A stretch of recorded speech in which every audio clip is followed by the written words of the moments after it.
Okay, today we're making caramelized cabbage with pasta, or in German it's Krautfleckerl. So you can buy pasta at the shop, but we're going to make some today. So for that you're going to need 3 eggs and 300 grams of flour and some salt. Now for the cabbage parts with it, you're going to obviously need a cabbage, an onion, some white wine vinegar, some sugar, salt and pepper, and usually you put chives on top of this for a garnish, but I couldn't find any chives at the shop, so I'm going to use some parsley. So we're going to start making pasta. Now I'm going to use a stand mixer, but obviously you could also make the pasta by hand, like mix all this and knead it together by hand if you want, but I don't really want to do that today. So I'm just going to add the flour and the eggs into the bowl.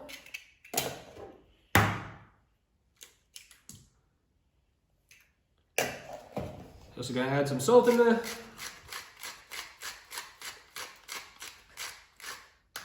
Not that much. And you're just going to start mixing it up. Alright, after about 5 minutes or so, I actually added about a tablespoon of water because I realized it was a little bit too dry.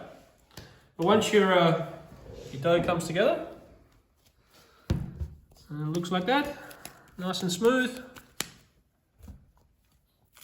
just gotta get yourself some happy wrap here.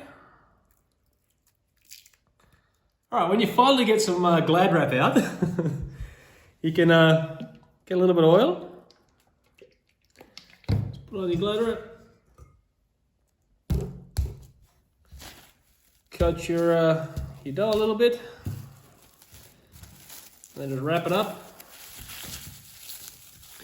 And you're just going to let that sit out at room temperature for 45 minutes to 1 hour. Okay, while you're waiting for your dough to rest, I've gone ahead and chopped up the cabbage.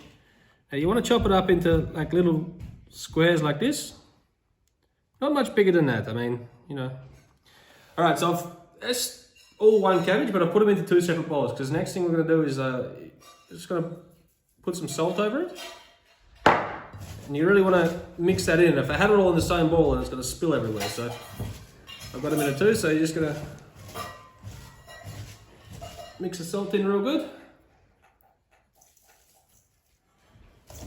Get the salt all mixed in. You can put them all back in the same bowl. You just had them in 2 just to get the salt nicely incorporated there. Now what the salt does is it draws out a lot of the moisture and helps to get the cabbage a lot softer because you don't cook this for too long once we actually cook it. So now all the salt's mixed in, I'm just going to put a tea towel or something over that and just let it stand for about 30 minutes and then that'll really draw out a lot of the moisture. Alright, so after your dough's rested, you're going to, you can roll this out with a rolling pin, but I've got this pasta roller here which makes things a lot easier and they're quite inexpensive, so my advice is to go get yourself one of these. So you're going to flour down your work surface,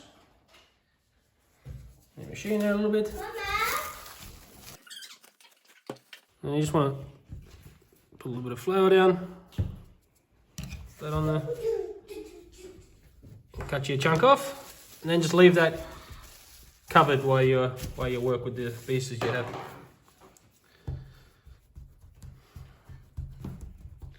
Okay, you just let it flatten out a little bit, then put your machine on the bigger setting there, and you just want to start feeding it through. Make sure your dough is well floured when using this machine. I've made plenty of mistakes with this and not had enough flour on it. It gets all stuck in all kinds of stuff. It's not fun at all. So I just pass it through a couple of times on the first setting, and then just start passing it through and going down a notch each time you pass it through. Once you've passed it through and got it about to number 5 or 6 in your machine, you just want to fold it over a couple of times like that. Well, I've also cut it in half, the piece that I had. So you just want to fold it over, and then go back to your biggest setting there, and you just want to start passing it through again. Alright, once you've got your dough rolled out, you just want to get I got a pizza cutter, you could use a knife or whatever you got. And you would want to cut it up into squares roughly the same size as you did the cabbage. So it doesn't have to be perfect, which that is not perfect at all. So which is a good thing because it doesn't have to be. So like that. And then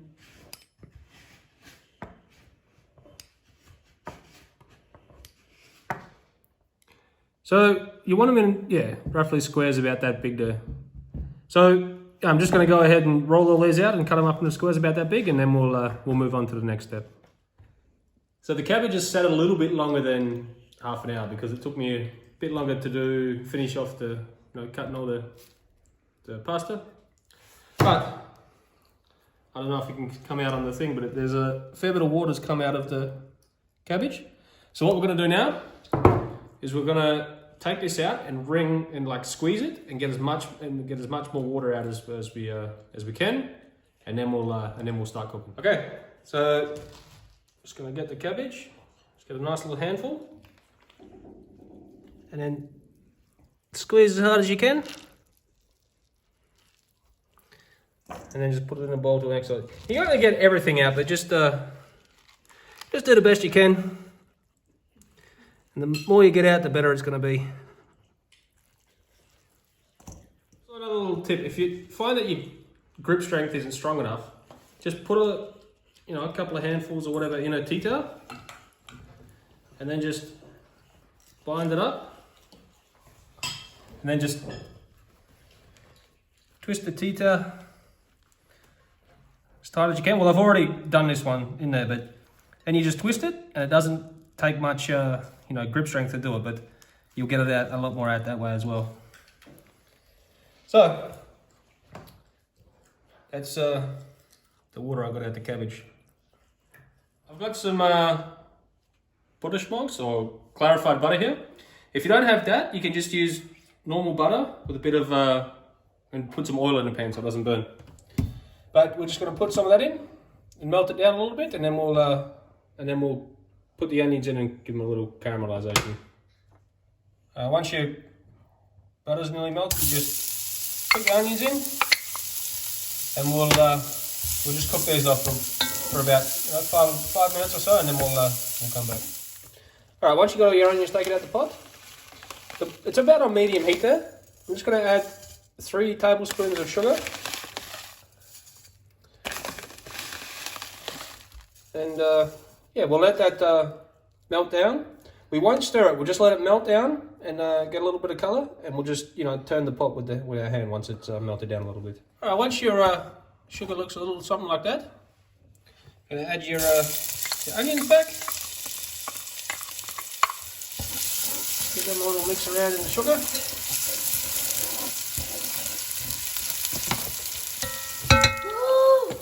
And then you're gonna add your cabbage.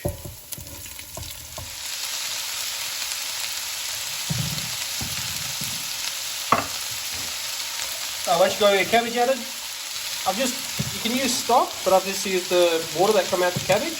You're just going to add 50 mils of that in there. You're going to give it a little mix around. And then you're going to put the lid on and let it cook for 30 minutes. Alright, when your cabbage looks a little bit something like this, it should take about, it's been about 30-35 minutes. As you can probably see, I've already cooked some things in here for my son. But once your water is boiling, go ahead and add your pasta. And because it's fresh, it should only take about a minute to cook, and then we'll add it to the cabbage. Right, once your noodles are done cooking, it's only, as I said, it's only going to take about a minute and a half. You're going to add it straight into your cabbage there. I'm also going to do I also did the noodles in 2 batches, so I'll cook the other one and then I'll add that straight away too. Okay, once you've added all your pasta, gonna add your pepper and your white wine vinegar, and you're gonna give it all a good stir.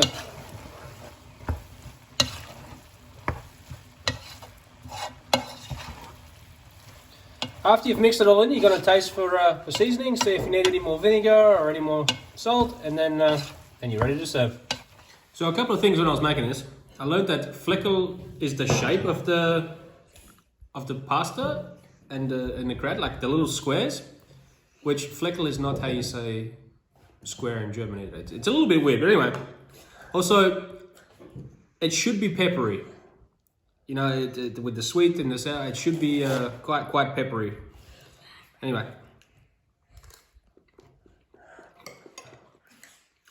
Yeah, it's really good. I've made this once before, but it was really dry. But this one, it's still really moist and it tastes so good.